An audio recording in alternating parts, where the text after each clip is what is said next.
Une expression chrétienne que l'on utilise souvent sans même savoir qu'elle vient de la Bible.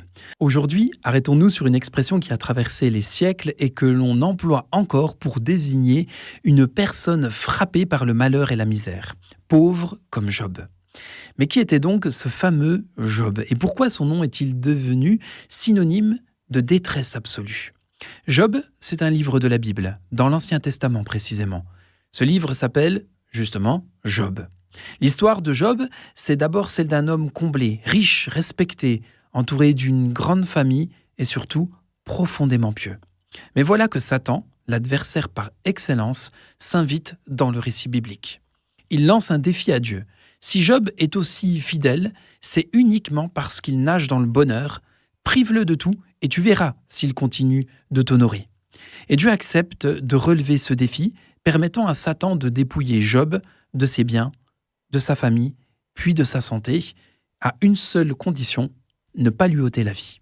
En un éclair, Job perd tout, ses troupeaux, ses serviteurs, ses enfants, et se retrouve couvert d'ulcères, assis sur la cendre, méconnaissable, même pour ses amis venus le consoler. Pourtant, malgré l'accumulation des épreuves, Job ne renie jamais sa foi, jamais. Il questionne, il se lamente, mais il ne maudit pas Dieu.